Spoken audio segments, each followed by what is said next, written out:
Hello, Mark. I'm Yuki. My student number is S0441042. I'm a freshman.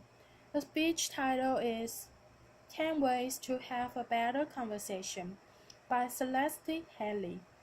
Alright, I want to see a show of hands. How many of you have unfriended someone on Facebook because they said something offensive about politics, or religion, childcare, food, laughter?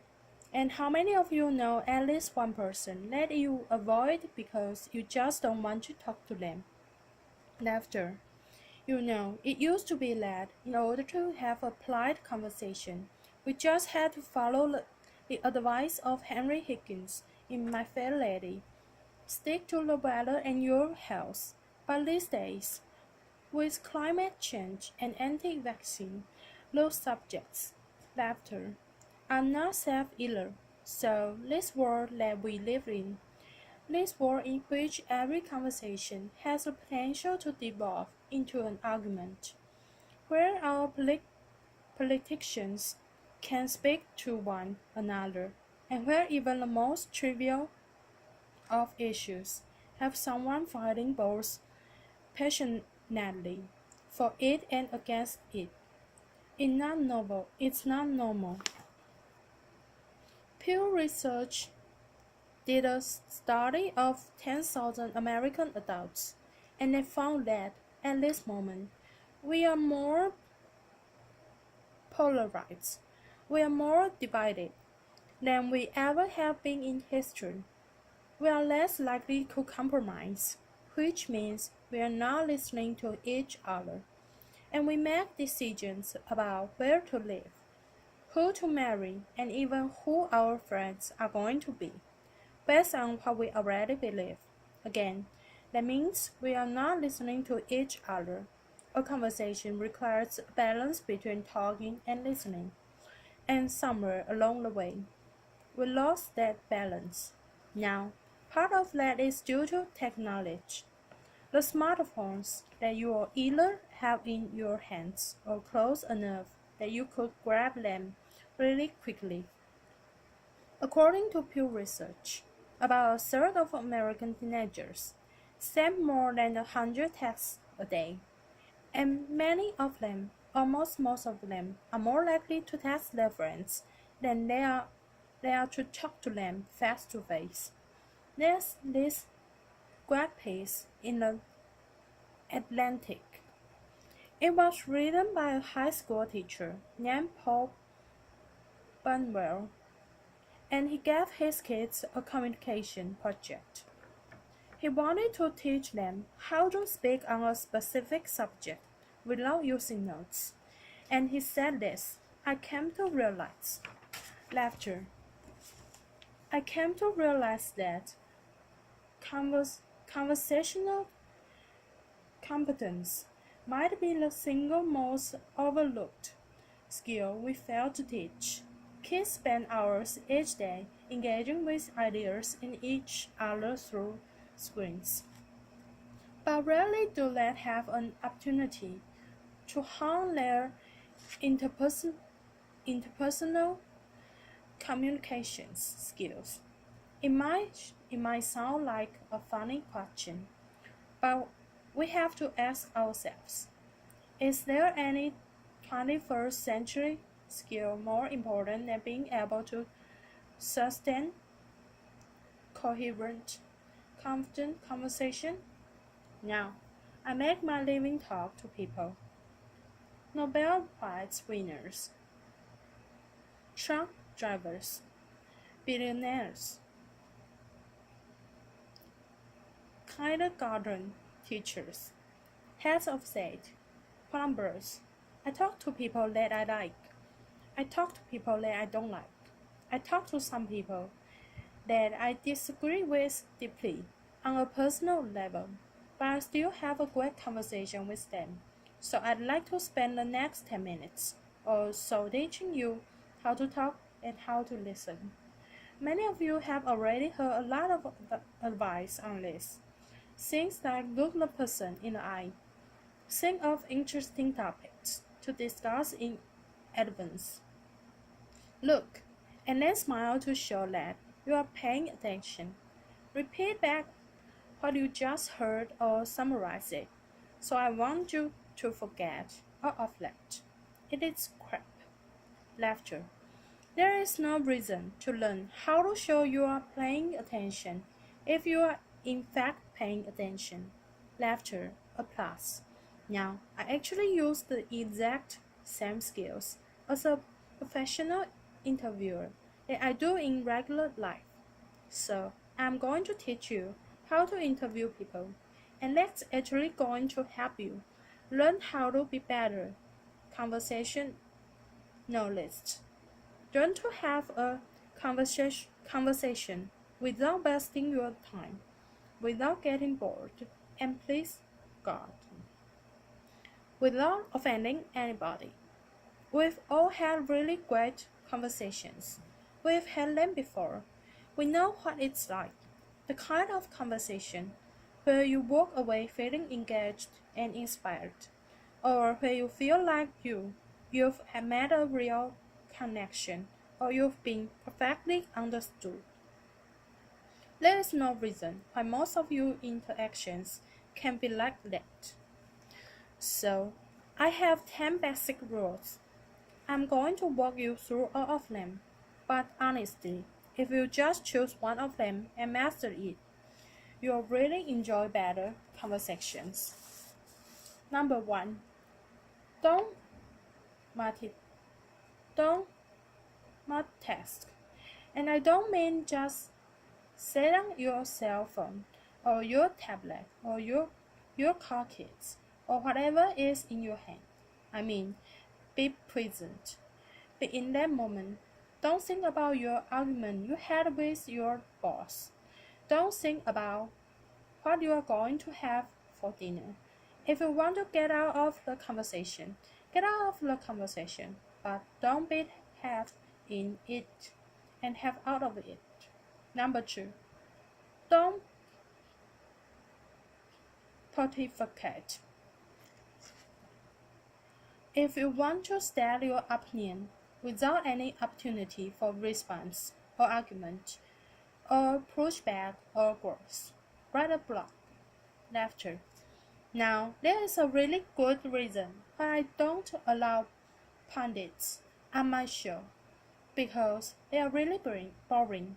If they're conservative, they are going to hate Obama and food stamps and abortion. If they are liberal, they are going to hate big banks and oil corporations and Dick Cheney. Totally predictable, and you don't want to be like that. You need to enter every conversation assuming that you have something to learn. The fan therapist and Scott Peck said that true listening requires a setting aside of oneself, and sometimes that means setting aside your personal opinion. He said that sensing this acceptance, speaker will become less and less vulnerable and more likely open up the inner recesses of his or her mind to the listener. Again, assume that you have something to learn. Be honest. Everyone you will ever meet knows something that you don't. I put it this way. Everybody is an expert in something. Number 3. Use one-ended questions. In this case, take a cue from journalists. Start your questions with who, what, when, where, why, or how. If you put it in a complicated question, you are going to get a simple answer out. If I ask you, were you terrified? You are going to respond to the most powerful word is in that sentence, which is terrified. And the answer is yes, I was, or no, I wasn't. Were you angry? Yes, I was very angry. Let them describe it. Let once they know. Try asking them things like,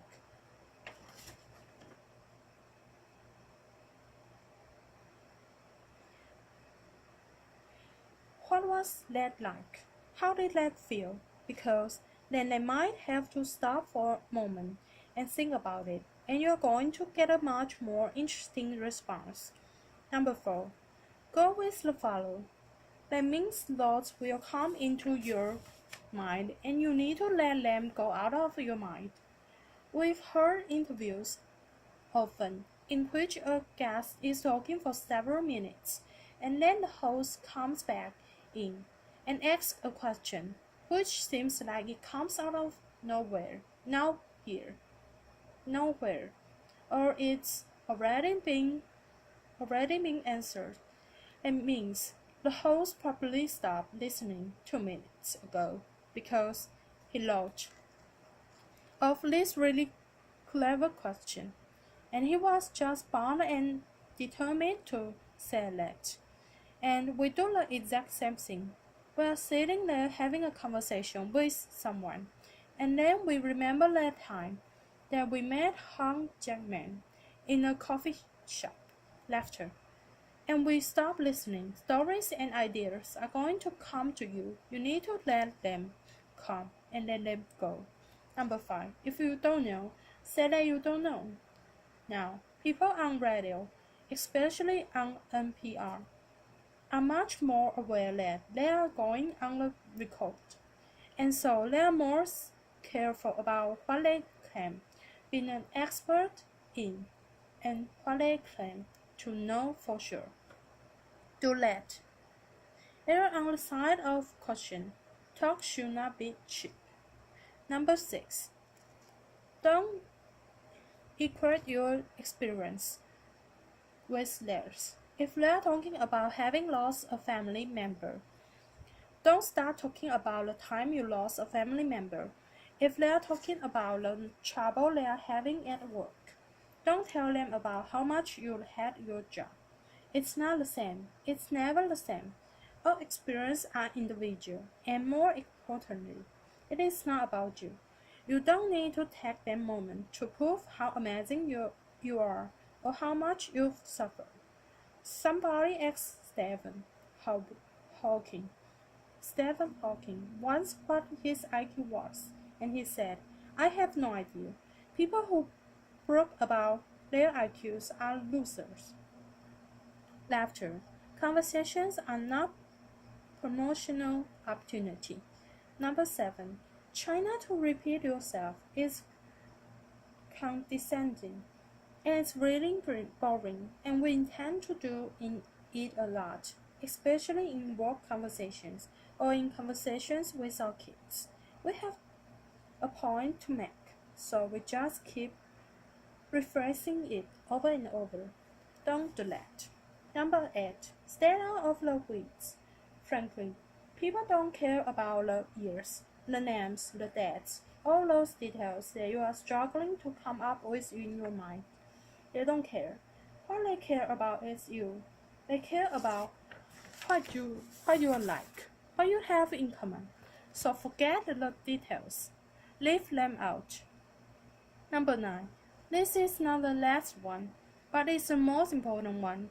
Listen, I cannot tell you how many really important people have said that. Listening is perhaps the number one most important skill that you could develop.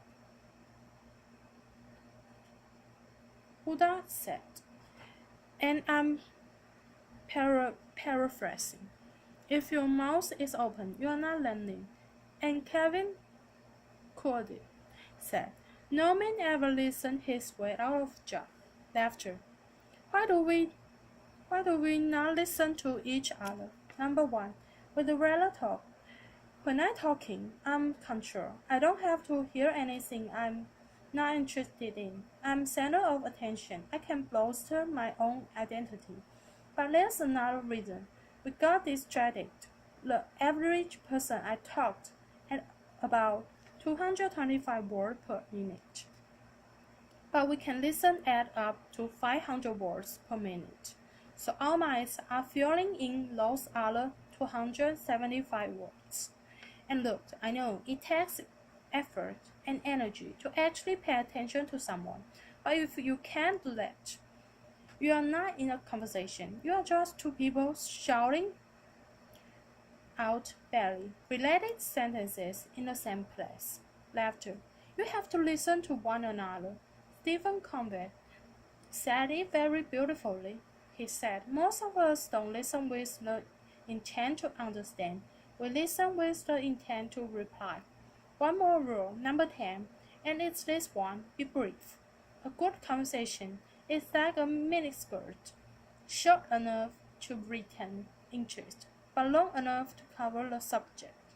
My sister. Laughter. Applause. All of this boils down to the same basic concept, and it is this one, be interested in other people. You know, I grew up with a very famous grandfather, and there was kind of a ritual in my home. People would come over to talk my grandparents, and after they would leave, my mother would come over to us, and she'd say, "Do you know who that was? She was the runner-up to Miss America. He was the mayor of Sacramento.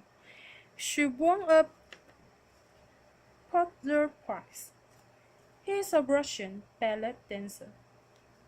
And I kind of grew up assuming everyone has some hidden, amazing thing about them.